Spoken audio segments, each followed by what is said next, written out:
بسم الله الرحمن الرحيم والشمس وضحاها والقمر إذا تلاها والنهار إذا جلاها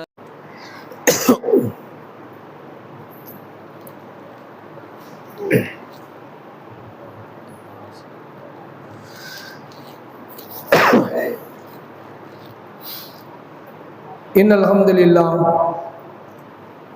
نحمده ونستعينه ونستغفره أعوذ بالله من شرور أنفسنا ومن سيئات أعمالنا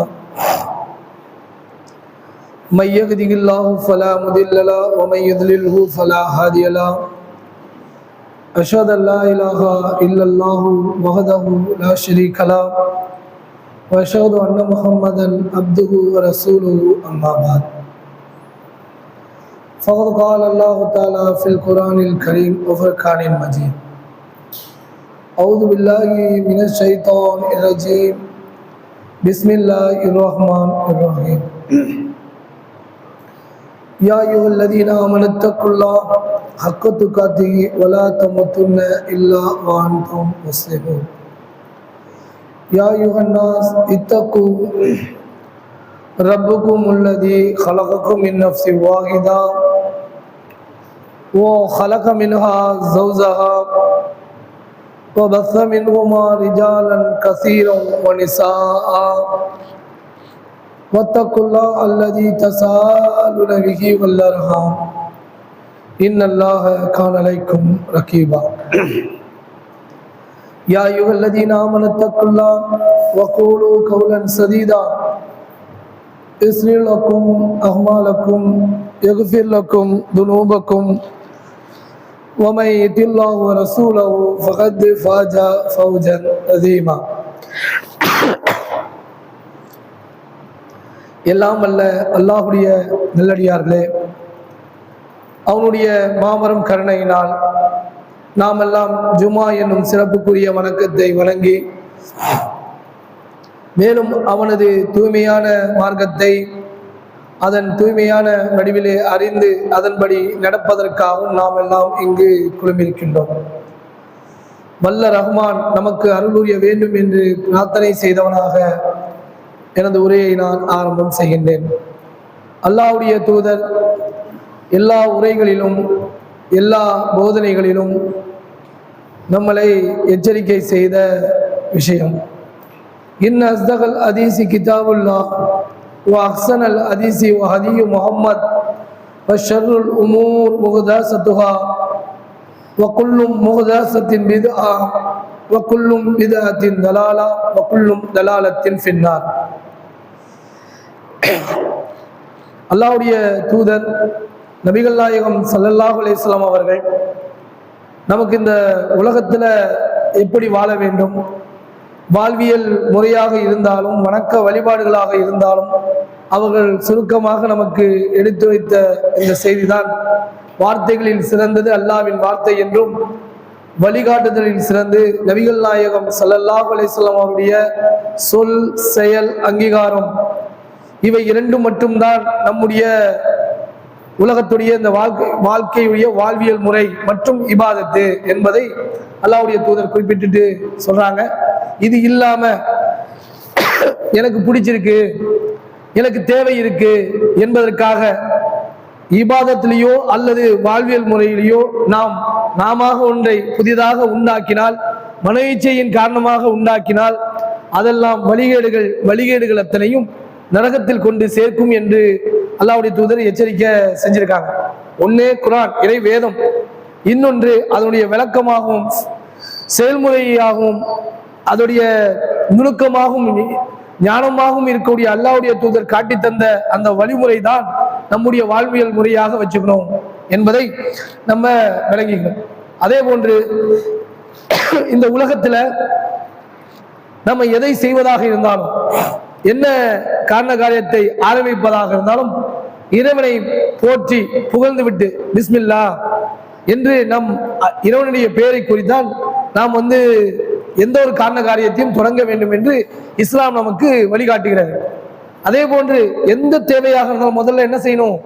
அல்லாஹ் கிட்ட பிரார்த்தனை செய்துக்கணும்.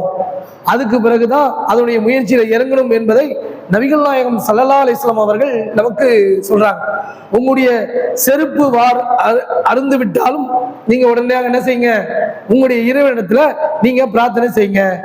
இந்த உலகத்தில் இருக்கக்கூடிய எல்லா எந்த விஷயமாக இருந்தாலும், அது பிறப்பாக இருக்கட்டும், இறப்பாக இருக்கட்டும், காலை எழுவதாக இருக்கட்டும், இரவு தூங்க செல்வதாக இருக்கட்டும், எல்லாவற்றுக்கும் அல்லாஹ்வுடைய தூதர் என்ன செஞ்சிருக்கிறாங்க? துவாவை கத்துக் கொடுத்திருக்கிறாங்க. இந்த துவா எதற்கு நமக்கு அவசியம்? அதனால் நமக்கு கிடைக்கக்கூடிய அந்த விளக்கம் என்ன?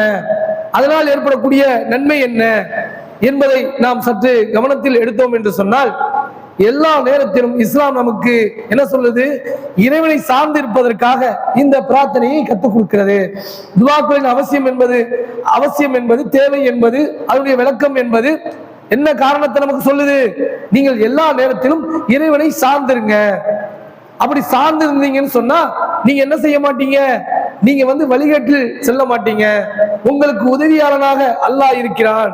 உங்களுக்கு நெருக்கடி ஏற்படக்கூடிய நேரத்தில் நீங்கள் அல்லாஹ்விடத்தில் ஆதரவு வைப்பீர்கள்.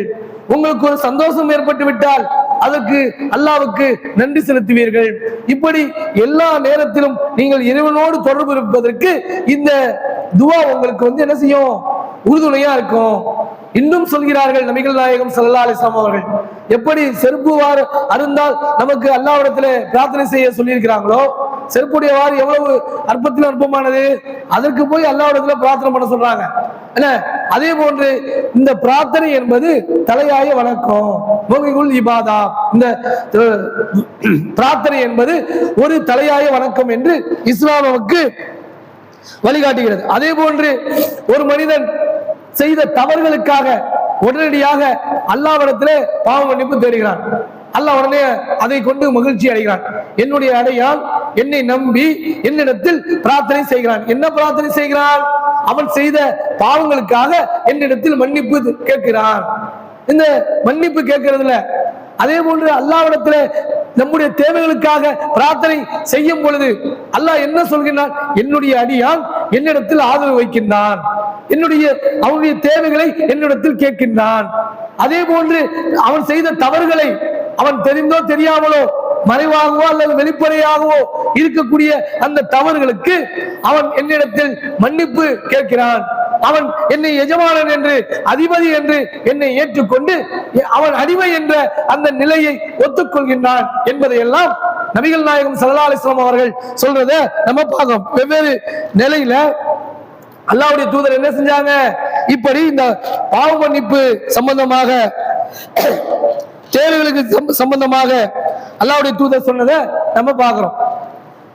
அதே போல சூரத்துல் அல் அஹ்ராஃப் என்கின்ற அத்தியாயத்தில் 55வது வசனத்துல அல்லாஹ் ரப்புல் ஆலமீன் சொல்றான், இந்த அல் அஹ்ராஃப் சிகரங்கள், தடுப்பு சுவர், அந்த தடுப்பு சுவர் மேல உயர்வான அந்த இடத்துல சிகரத்தின் மேல இருப்பாங்களாம். அவர்கள் எப்படி இருப்பாங்களா? இன்னை வரைக்கும் சொர்க்கத்துக்குள்ள நுழையில, அவர்கள் தடுக்கப்பட்ட நிலையில ஏதோ காரணத்திற்காக அவர்கள் செய்த தவறுகள் காரணமாகவா அல்லது வேற எதுவும் காரணமாக அவர்கள் அந்த தடுப்பு சுவர்ல இருக்கிறாங்க. அம்மா கவனிங்க, ஜும்மா நேரத்தில் பேசக்கூடாது. அப்ப அந்த தடுப்பு சவர்ல இருந்துகிட்டு அவங்க என்ன செய்யறாங்க? அவங்க ஆர்வம் கொள்றாங்க, நாங்க சொர்க்கத்துல நுழையணும் அப்படின்னு ஆர்வம் கொள்றாங்க. அப்ப அந்த ஆர்வம் கொள்ளக்கூடிய அந்த அத்தியாயத்துல அல்லாஹ் ரப்புல் ஆலமீன் நமக்கு சொல்கிறான், உது ரப்பக்கும் ததருவும் குஃபியத்தன், பணிவாகவும் ரகசியமாகவும் உங்கள் இறைவனை பிரார்த்தனை செய்யுங்கள். நீங்கள் என்ன செய்யுங்க? அல்லாஹ்ட்ட ரகசியமாகவும் அதே நேரத்தில் ரொம்ப பணிவாக தயந்து, எப்படி ஒரு எஜமான இடத்துல ஒரு முதலாளி இடத்துல நமக்கு தேவை இருக்கும் என்று சொன்னால் நம்முடைய உறவினர் இடத்துல எப்படி குலைந்து பணிவு காட்டி நம்முடைய தேவைகளை பூர்த்தி செய்வதற்காக அவரிடத்துல நம்முடைய கோரிக்கை வைப்போம். பிள்ளை வரும், அம்மாட்ட கெஞ்சோம், அம்மான்னு சொல்லும், கட்டி பிடிக்கும், முத்தவனுக்கும் எனக்கு வாங்கி கொடு என்கிட்ட அத்தாட்ட சொல்லு இப்படி என்றெல்லாம் சிறிய பிள்ளையாக இருக்கும் போது அந்த பிள்ளை தன்னுடைய தாயிடத்திலே கொஞ்சம் கொஞ்சம் பேசும், கெஞ்சி கெஞ்சி பேசும். அது போன்று நீங்கள் முதல்ல என்ன செய்யுங்க, இறைவனத்துல பணிவு காட்டுங்க, கெஞ்சுங்க. அதே போன்று இன்னும் என்ன செய்யுங்க, ரகசியமாக கேளுங்க. அப்படி உங்களுடைய இறைவனத்தில் நீங்கள் பிரார்த்தனை செய்தால் என்ன பிரார்த்திங்க. அப்படி இல்லாம நீங்க வரம்பு மீறினீங்கன்னு சொன்னா அல்லாஹ் வரம்பு மீறியோரை விரும்ப மாட்டான் என்று அல்லாஹ் ரப்பல் ஆலமீன் சொல்லுகின்றார். அதே போன்று அடுத்த வசனத்திலே சொல்றான், பூமியில் சீர்திருத்தம் ஏற்பட்ட பிறகு குழப்பம் செய்யாதீங்க, அச்சத்துடன் நீங்கள் அல்லாஹ்வை பயந்த நிலையிலும் அல்லாஹ்விடத்திலே ஆர்வமுடனும் அதாவது ஆதரவு வைத்த நிலையிலும் நீங்க என்ன செய்யுங்க, அவனை பிரார்த்தனை செய்யுங்க. இன்ன ரஹ்மத்துல்லாஹி கரீபும் மினல்லாஹி முஹ்சினீன் என்று மினல் முஹ்சினீன் என்று அல்லாஹ் ரப்பல் ஆலமீன் என்ன சொன்னா, நன்மை செய்வதற்கு அல்லாஹ்வின் அருள் அருகில் உள்ளது, அருகாமையில் உள்ளது, நெருக்கமாக உள்ளது என்று அல்லாஹ் ரப்பல் ஆலமீன் குறிப்பிடுகின்றான்.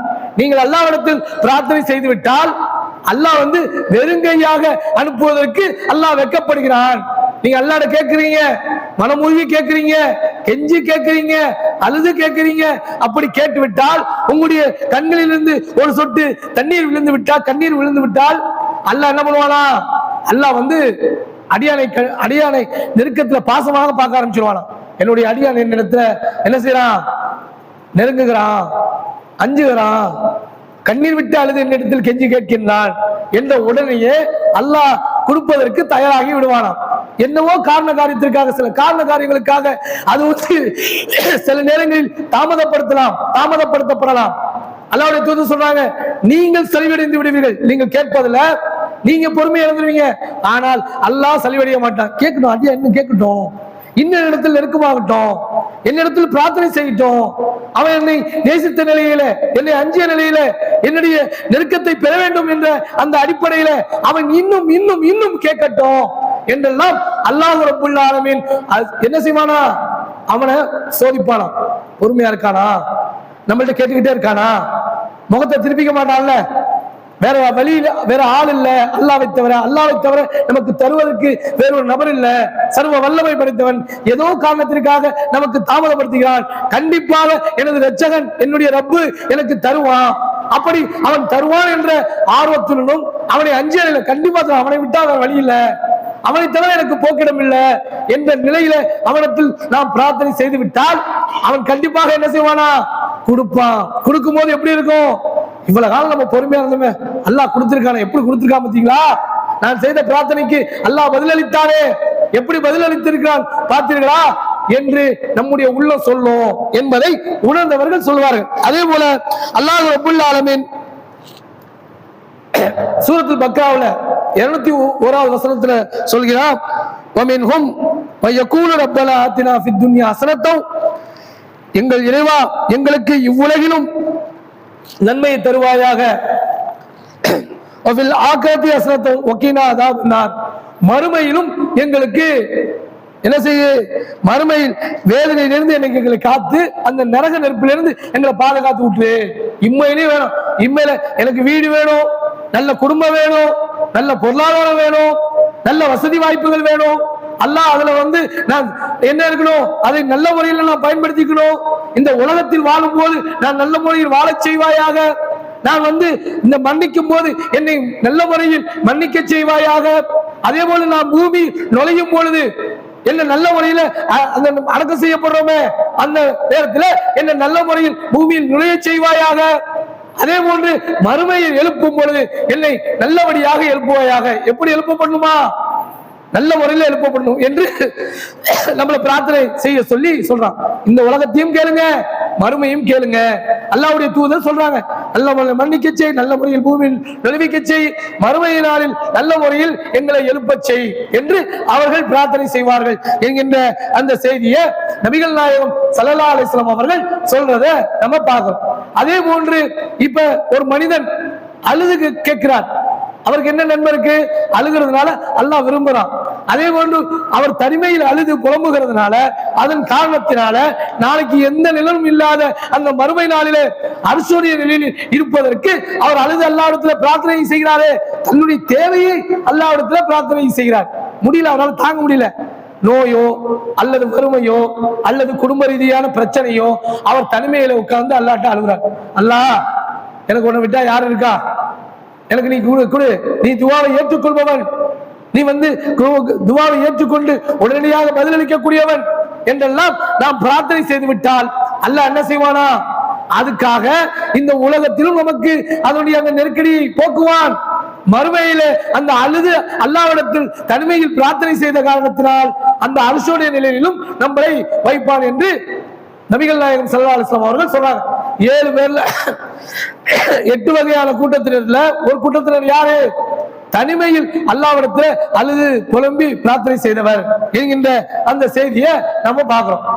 ஒரு பிரார்த்தனை என்ன செய்யும் அப்படிங்கிறதுக்கு நிறைய குர்ஆன்ல நபிகள் நாயகம் ஸல்லல்லாஹு அலைஹி வஸல்லம் அந்த வரலாற்று சம்பவங்கள்ல அவங்களுடைய வாழ்வியல்ல இப்படி எல்லாம் நீங்கள் பார்த்தீர்கள் என்று சொன்னால் இந்த துவா செய்தால் எந்த அளவுக்கு மேன்மையை அடைய முடியும் என்பதற்கு நிறைய வரலாற்று சம்பவங்களும் இருக்கிறது. உம்மு சலாமா ரலியல்லாஹு அன்ஹா அவர்கள், அவங்களுடைய கணவர் இறக்கிறார். இறக்கும் போது அந்த கணவர் சொல்லியிருக்கிறார், நான் அல்லாஹ்வுடைய தூதரிடத்துல நான் என்ன செஞ்சேன், இந்த செய்தியை கேள்விப்பட்டிருந்தேன். யாருக்கு ஒருவருக்கு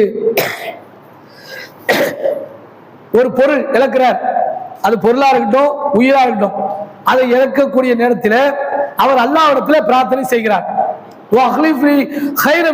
இறைவா, இந்த இன்னல்லாஹி வ இன்னா இலைஹி ராஜிஊன் என்று சொல்லிவிட்டு என்று அவர் பிரார்த்தனை செய்துவிட்டால், இந்த துன்பத்திற்கு பகரமாக எங்களுக்கு சிறந்ததை கொடு என்று பிரார்த்தனை செய்துவிட்டால், இருப்பதை விட அடுத்தது கொடுப்பது எப்படிப்பட்டதா இருக்குமா? சிறந்ததா இருக்கும். அப்ப என்னுடைய கணவர் என்ன அபு சலாமா இறக்கும் போது என்னுடைய கணவரை விட யார் எனக்கு சிறந்தவர் கிடைக்க முடியும் என்று நான் என்ன செஞ்சுக்கிட்டேன், நினைச்சுக்கிட்டேன். இருந்தால் அல்லாஹ்வுடைய தூதர் செய்த அந்த பிரார்த்தனையை நான் செய்து கொண்டேன். கணவன் சொல்லியிருந்தார்ல, செஞ்சிட்டேன். கடைசியில என்னை அல்லாஹ்வுடைய தூதர் பெண் கேட்டாங்க. எப்படி கேட்டாங்க? நான் மறுக்கிறேன், நான் கோபக்காரியா இருக்கேன், நான் எதுக்கு எடுத்தாலும் கோபப்பட்டுருவேன், அதன் காரணத்தினால் அல்லாஹ்வுடைய தூதராக இருக்கக்கூடிய உங்களை ஏதாவது நான் பேசி விடுவோம் என்று அஞ்சுகிறேன். எனக்கு என்ன நின்று போச்சு, அந்த மாதவிடாயெல்லாம் நின்று போச்சு, நான் வயசு அறிஞ்சவளா இருக்கேன், எனக்கு உங்கள்கிட்ட எந்த இன்பமும் கிடைக்க போறதில்லை, பிள்ளை கிடைக்க போறதில்லை, இப்படி என்றெல்லாம் சொல்கின்றார்கள். அல்லாஹ்வுடைய தூதர் அப்பவும் சொல்கிறார்கள், நான் பிரார்த்தனை செய்வோமா உங்களுக்காக, அல்லாஹ் நாடினான்னு சொன்னா உங்க கோபத்தை அல்லாஹ் குறைத்து விடுவான்.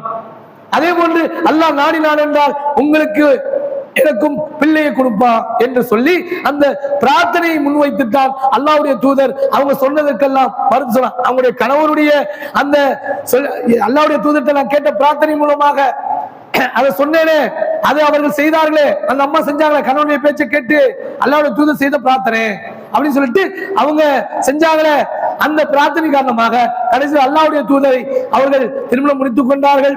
அவர்கள் மூலமாக நிறைய செய்திகள் கிடைக்கிறதையும் நம்ம பார்க்கலாம். அவங்களுக்காகவும் என்ன செஞ்சிருக்காங்க, அல்லாஹ்வுடைய தூதரே திரும்பவும் உங்களுக்காக நான் பிரார்த்தனை பண்ணுவேன், உங்க கோபத்தை குறைப்பால், அல்லாஹ் நேரினால் நமக்கு பிள்ளை உண்டாகும் என்கின்ற அந்த செய்தியை சொல்றாங்க. அதே போன்று ஒரு மனிதன் நேர்வழியிலே இருக்கணும். இறைவா, என்னை நேர்வழியிலே வச்சிரு, இஹ்தின ஸிராத்தல் முஸ்தகீம், இறைவா எங்களை நேர்வழியிலே செலுத்துவாயாக. அல்லாஹ்வுடைய தூதர் சொன்னாங்களா இல்லையா, உள்ளங்களை 2 விரலுக்கு மத்தியில் வைத்து பேட்டக்கூடியவனே, என்னுடைய உள்ளத்தை மார்க்கத்தில் நிலைத்திருக்க வைப்பாயாக. அல்லாஹ் கல்பி சப்பித் தீனிக் என்று அல்லாஹ்வுடைய தூதர் பிரார்த்தனை செய்தார்களே, என்னுடைய உள்ளத்தை மார்க்கத்தில் நிலைச்சிட வை.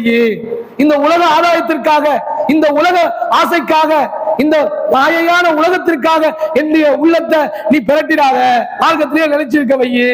அல்லாஹ் ரப்பல் ஆலமீன் சொல்றானா இல்லையா, நபியே நீர் 2 முறை இந்த உலகத்தை உங்களுடைய பார்வையை கொண்டு நீட்டினேன்னு சொன்னா நீ என்ன ஆயிடுவ, நீனே மோசம் போயிடுவே என்றெல்லாம் அல்லாஹ் ரப்பல் ஆலமீன் சொல்லி சொல்றான், கண்டிக்கிறான். நீங்க பார்வை நீட்டிடாதீங்க, எச்சரிக்கையா இருந்துங்க என்று சொல்றான். அப்ப நேர்வழி என்பது இந்த உலகத்துடைய ஆதாயத்திற்காக நாம் வழிகட்டு போவதிலிருந்து அல்லாஹ்விடத்துல கேட்கிறது. இது ஸிராத்தல் முஸ்தகீம், இய்யாக நஅபுது வ இய்யாக நஸ்தஈன். என்ன இறைவா உன்னையே வணங்கணும், உன்னிடத்தில் தான் உதவி தேடணும். இன்னைக்கு அவனை வணங்குவதிலும் பிரார்த்தனை செய்வதிலும் நாம் அலட்சியமாக இருக்கக்கூடிய மக்களிடத்தில் பார்த்தோம் என்று சொன்னால் அவர்கள் நாம் எப்படி இருக்கிறாங்க? இந்த உலக ஆதாயத்திற்காக பிள்ளை வேணும், பொருளாதாரம் வேணும், வேலை வாய்ப்பு வேணும் என்பதற்காக அவர்கள் யாரையோ நம்பி மோசம் போவதை பார்க்கிறோம். இணைவைக்கக்கூடிய அந்த செயல்களில் இறங்குவதை நாம் பார்க்கிறோம். அப்ப அல்லாஹ்வுடைய தூதர் சொன்னாங்க, அல்லாஹ் ரப்பல் ஆலமீன் சொல்கிறான், நேர்வழியை அல்லாஹ்ட்ட கேட்கணும்.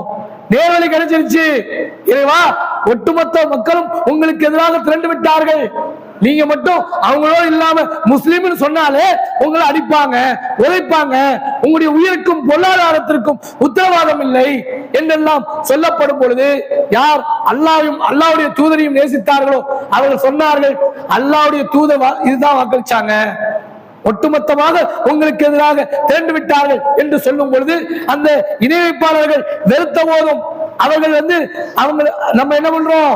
நாம உறுதியை கேட்கிறோம், அல்லாஹ் உறுதியை கொடுக்கிறான். இந்த உலகம் என்ன இருக்கு? ஒண்ணும் இல்ல, மரணம் தானே ஏற்படும் சொல்றாங்களா இல்லையா? தீர்ப்பு எழுதுல நீ உலகத்துல தான் தீர்ப்பு எழுத, எழுதிட்டு போ அப்படி என்றெல்லாம் சொன்னதை எல்லாம் வரலாற்றுல பார்க்கலாம். அப்ப உறுதிப்பாடு, நேர்வழி, உறுதிப்பாடு, நம்முடைய தேவைகளை அனைத்தையும் அல்லாஹ்விடத்துல கேட்பது, குழந்தையா இருக்கட்டும், பொருளாதாரமா இருக்கட்டும், ஏற்கனவே சொன்னது போல பொறுமையாளராக இருக்கணும். அல்லாஹ்கிட்ட கேட்கிறோம், அல்லாஹ் கண்டிப்பா கொடுப்பான், அவன் கொடுப்பது சிறந்ததா இருக்கும், அவன் கொடுக்காமல் இருக்க மாட்டான், கண்டிப்பாக கொடுப்பான் என்கின்ற அந்த உறுதிப்பாடோடு கேட்டோம் என்று சொன்னால் நாம் என்ன செய்வோம்? இப்ப நல்ல ஆரோக்கியமா இருக்க, கல்யாணம் பண்றாரு, நல்லா படிச்சுட்டாரு, வேலையும் கிடைச்சிருச்சு, குடும்ப பாரம்பரியம் இருக்கு, இவர் என்ன செய்வாரு? பெருசா அல்லாஹ்ட்ட பிரார்த்தனை பண்ணுவாரா? பண்ண மாட்டார். ஆனால் அல்லாஹ்விடத்திலே நாம் பிரார்த்தனை செய்து கொண்டே இருக்கணும். நம்ம குடும்பம் நல்லா இருக்கு, பாரம்பரியமா செல்வாக்கு உள்ள குடும்பமா இருக்கு, நமக்கு இலகுவா படிக்கக்கூடிய வாய்ப்பு இருக்கு, நாம படிப்பதுல தேர்ச்சி பெற்றவராகவும் இருக்கிறோம், இருந்தாலும் நாம் என்ன செய்யணும்? அல்லாஹ்விட்ட அந்த கல்வி ஞானத்தை கேட்கணும். இறைவா கல்வியை கொடு, எனக்கு அந்த கல்வியும் பயனுள்ள கல்வியா கொடு, உன்னை அஞ்சக்கூடிய கல்வியை கொடு, உன்னிடத்திலே பிரார்த்தனை செய்யக்கூடிய கல்வியை கொடு, உன்னிடத்திலே சார்ந்திருக்கக்கூடிய அந்த படிப்பறிவை கொடு என்று சொல்லி நாம் கேட்கணும். அதெல்லாம் சொல்லுவாங்க, சின்ன பிள்ளையா இருக்கும்போது அல்லாஹ்ட்ட போய் அறிவை கேளு, அல்லாஹ் எனக்கு அறிவை கொடுறா, அல்லாஹ் என்ன மன்னிச்சிடா, அல்லாஹ். பிள்ளை சின்ன பிள்ளையா இருக்கும், பெருசா அறிவை பத்தி தெரியாது, என்ன பாவத்தை பாவம் செய்யாது, அந்த பிள்ளைக்கு பெற்றோர்கள் சொல்லி கொடுப்பாங்க, போய் அல்லாஹ்ட்ட என்ன செய்ய? பிரார்த்தனை செய். என்ன பிரார்த்தனை செய்ய? அறிவை கேளு, என்ன படிப்பை கேளு, பாவ மன்னிப்பு கேளு, அதோடு சேர்ந்துட்டு ரிஸ்க கேளு, அத்தா அம்மாவுக்கு என்ன கையில பறக்கத்தை கேளு, அவங்களுக்கு அறிவை குடுறான்னு கேளு. இப்படி எல்லாம் சொல்லி கொடுத்து கொண்டிருந்த ஒரு காலகட்டம் இருந்தது. இன்னைக்கு இதெல்லாம் நம்ம நேரடியா படித்து தெரிந்து கொள்ளக்கூடிய ஒரு வாய்ப்பை அதிகமாக ஜும்மாவுல, பெண்கள் பயான்ல, உள்ளரங்கு நிகழ்ச்சியில, இஸ்லாம் ஒரு இனிய மார்க்கம் என்கின்ற அந்த கேள்வி நிகழ்ச்சியில, இப்படிப்பட்ட எங்கெல்லாம் இந்த அல்லாஹ்வுடைய அந்த சொற்களை கொண்டு, அல்லாஹ்வுடைய தூதருடைய வழிமுறையை கொண்டு நமக்கு உபதேசம் செய்யப்படுகிறதோ அங்கே நேரடியாகவே நமக்கு இப்பொழுது கிடைக்குது. பெற்றோர்கள் சொல்வதை விட இன்னைக்கு அந்த முகல் அந்த சமுதாய நிலை இருக்கு பாருங்க, இன்னைக்கு இலகுவாக அல்லாஹ்வுடைய அந்த வார்த்தையும் நபிகள் நாயகம் ஸல்லல்லாஹு அலைஹி வஸல்லம் அந்த வழிமுறையும் நமக்கு இலகுவாக கிடைக்கிறத பார்க்கிறோம். அப்ப அல்லாஹ் கிட்ட திரும்ப திரும்ப கேட்கறதுல எதா இருந்தாலும் என்ன நம்ம போய்கிட்டே இருக்கோம், நடந்துகிட்டு இருக்கோம், வேலை பார்த்துட்டு இருக்கோம், அல்லாஹ்வோட நம்முடைய உள்ளம் தொடர்புல இருக்கணும். அல்லாஹ் எனக்கு இந்த தேவை இருக்கு, எனக்கு கொடு, எனக்கு பசியா இருக்குடா, அல்லாஹ் எனக்கு உணவை கொடு, எனக்கு இந்த உணவு தேவையா இருக்கு, அந்த உணவை கொடு, இப்படி என்னெல்லாம் கேட்டு நாம் பழகி கொண்டோம் என்று சொன்னால் நாம் என்ன செய்வோம்? எது கிடைச்சாலும் கிடைக்காவிட்டாலும் அல்லாஹ்வை சார்ந்து இருப்போம். அதுல ஒண்ணு என்ன இருக்கு? மன அமைதி. அல்லாஹ் ரப்புல் ஆலமீன் சொல்றான், நீங்கள் அல்லாஹ்வை நினைவு கூறுவதில் தான் உங்களுக்கு மன அமைதி இருக்கு, உள்ளங்கள் அமைதி வருகின்றன. கவனத்தில் கொள்க, அல்லாஹ்வை நினைவு கூறுவதில் தான் உங்களுக்கு மன அமைதி இருக்கிறது. அப்ப மன அமைதியை அல்லாஹ் கொடுக்கிறான்னு சொன்னா நமக்கு குழப்பத்தையும் ஏற்படுத்த மாட்டான். குழப்பத்திலிருந்து பாதுகாப்பு. எப்படி குழப்பத்திலிருந்து பாதுகாப்பு கேட்கணும்?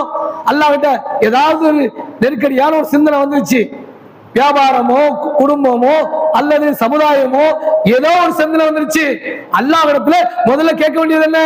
பொறுமையை கொடுறா, அல்லாஹ் அவசரப்பட்டு நான் பேசிடக்கூடாது, அதன் காரணமாக நான் நஷ்டவாளியாக நிற்க கூடாது. அது வியாபாரமாக இருக்கட்டும், அல்லது பொருளாதாரமா இருக்கட்டும், அல்லது குடும்பமா இருக்கட்டும், அல்லது சமுதாயத்துல பேசக்கூடிய பேச்சாக இருக்கட்டும், எல்லாத்திலையும் அல்லாஹ்விடத்துல உதவி கேட்கணும். பரவாயில்ல, எப்படி வேணாலும் பேசிக்குவேன், எப்படி வேணாலும் இருந்துக்குவேன் என்று ஒரு மூமின் இருக்க மாட்டான். அவன் எப்படிப்பட்டவனாக இருப்பான்? எச்சரிக்கை உணர்வோடு இருப்பான். வந்து பேசியதெல்லாம், மனதில் தோன்றியதெல்லாம் பேசிவிட மாட்டான். எண்ணோட்டத்தில் வந்த செயல்களை எல்லாம் செயல்படுத்தி விட மாட்டான். அவன் எப்படி இருப்பான்? அல்லாஹ்வை அஞ்சுவான். ஏனென்றால் அல்லாஹ்வுடைய தூதர் சொன்னாங்க, ஒரு அடியான், ஒரு மனிதன் அவன் பேசக்கூடிய அந்த வார்த்தை இருக்கிறது, அந்த வார்த்தையின் காரணமாக அவன் சொர்க்கத்துக்குரியவனாக அல்லாஹ் ஆக்கி விடுகின்றான். அவன் அறிந்தோ அறியாமலோ ஒரு வார்த்தையை பேசுகின்றான். அதன் காரணத்தினால் அவன் என்ன பண்ணுகிறான்? சொர்க்கத்துக்குரியவனா ஆயிடுறான். அதே போன்று ஒரு வார்த்தையை அறியாமல் பேசிவிடுகிறான், அதன் காரணத்தினால் நரகத்துக்குரியவனாகவும் ஆகிவிடுகின்றான் என்ற அந்த எச்சரிக்கை உணர்வு நம்ம இடத்துல இருக்கணும். நாம என்ன செய்யணும்? அல்லாஹ்விடத்துல குழப்பத்திலிருந்து பாதுகாப்பு கேட்டுக்கிட்டு இருக்கணும். உள்ளத்துல மார்க்கத்தில் நிலைச்சிருக்கவை, எந்த சின்ன விஷயமா இருக்கட்டும் பெரிய விஷயமா இருக்கட்டும், நான் நிதானமா பேசணும். என்னை கூட இருக்கக்கூடியவர்கள் அறிவாளியாக பார்க்கணும். நான் குழப்பவாதியாக இருக்கக்கூடாது, நான் உறுதிமிக்கவனா இருக்கணும். அல்லாஹ்வை அஞ்சக்கூடியவனாக மக்கள் மத்தியிலே என் மீது பார்வை இருக்கணும். அல்லாஹ்வை வணங்கக்கூடியவனாக வணக்கசாலியாக இருக்க வேண்டும் என்று அந்த பிரார்த்தனையும் செய்து கொள்ள வேண்டும். எல்லாத்துக்கும் பிரார்த்தனை தான். இந்த உலகத்துல எந்திரிச்சதுல நமக்கு கற்றுக் கொடுக்குது மார்க்கம். எந்தோடனே நீ அல்லாஹ் தற்காலிகமா உயிரை கைப்பற்றி இப்ப உயிரை கொடுத்தானே அவனுக்கே புகழ் அளித்தோம். அல்ஹம்துலில்லாஹ் அஹ்யானா வகதமா அமாத்தனா வ இலைஹி நுஷூர் என்று சொல்லக்கூடிய அந்த துஆ இருக்கிறதே, அதுக்கப்புறம் உடனே எங்க போவோம்? பாத்ரூமுக்கு போவோம். அந்த பாத்ரூம்ல உள்ள நுழையும் போது ஆண் பெண் சைத்தானில் இருந்து நான் பாதுகாவல் தருகிறேன். வெளியேறும் போது குஃப்ரானக, நான் பாவ மன்னிப்பு தேடிக்கொள்கிறேன்.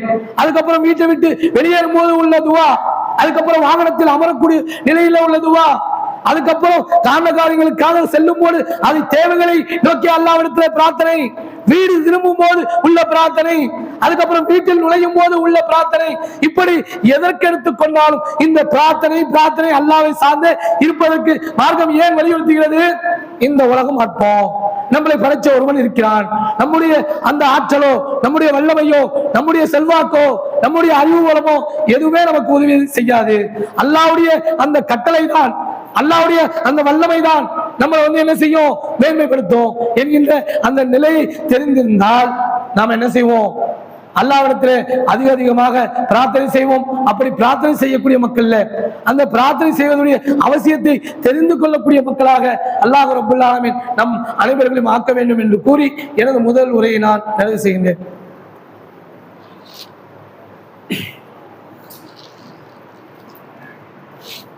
அல்ஹம்துலில்லாஹ்.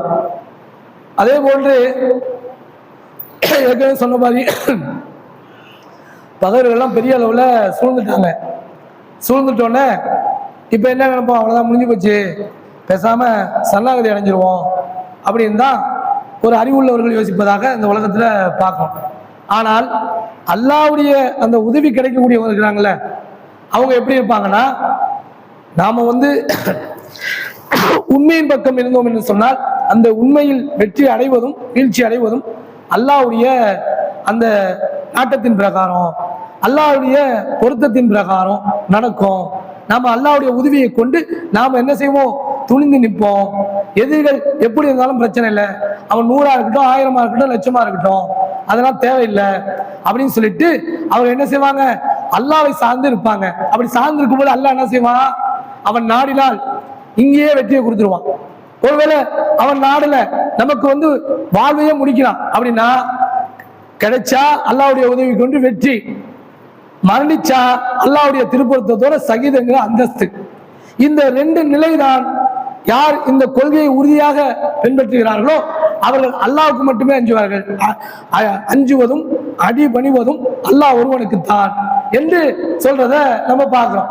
இப்ப நடக்கக்கூடிய அந்த அமெரிக்கா ஈரான் யுத்தம் கூட எப்படி இருக்கு? சிறிய நாடு, ஆனால் வசதி வாய்ப்பு இல்லை. நம்ம எல்லாம் ஆட்டுக்கறி, கோழிக்கறி, காய்கறிலாம் வாங்க போனோம்னா ஒரு 500 நோட்டு எடுத்துட்டு போனோம்னா அதை மிச்சம் கொண்டு வந்துருவோம். ஆனா பொருள் வாங்க போனோம்னா பை நிறைய பணம் கொண்டு போகணும். சின்ன பொருள் வாங்குறதுக்கு பை நிறைய பணம் கொண்டு போய் தான் கொடுக்கணும். தொடர்ந்து அவன் பொருளாதார தடையிலேயே அவன் என்ன செஞ்சிட்டு இருக்கான், முழுகடிக்கப்பட்டு கொண்டிருக்கிறான். ஏற்கனவே போர் செய்து அதுலயும் அவன் பலகீனமாக இருக்கிறதா உலகம் பார்க்குது. ஆனால் அவன் சொல்கின்றான், எங்களுக்கு அநியாயத்துக்கு நாங்க உதவி போக மாட்டோம், அடிபணிய மாட்டோம், ஒண்ணு செத்தா எல்லாம் சேர்ந்தே சாவோம், இல்லைன்னா எங்களுக்கு அல்லாஹ் உதவி செய்வான் அப்படிங்கிற அடிப்படையில நிக்கிறாங்க. இன்னைக்கு உலகம் முழுக்க பார்க்குது. அப்ப நாம் எல்லா விஷயத்திற்கும் அல்லாஹ்வை சார்ந்திருந்தோம் என்று சொன்னால், அல்லாஹ்விடத்துல பிரார்த்தனை செய்து விட்டோம் என்று சொன்னால், கிடைச்சாலும் நன்மை, கிடைக்கலனா அல்லாஹ் மறுமையில அதை தரப்போகின்றான் என்கிற அந்த உறுதியான நிலை நமக்கு கிடைக்கும். அப்படிப்பட்ட மக்களிலே அல்லாஹ் ரப்புல் ஆலமீன் நம் அனைவர்களையும் ஆக்க வேண்டும் என்று கூறி எனது உரையை நான் நிறைவு செய்கின்றேன். வாகிர்தாவானா அல்ஹம்துலில்லாஹி ரப்பில் ஆலமீன்.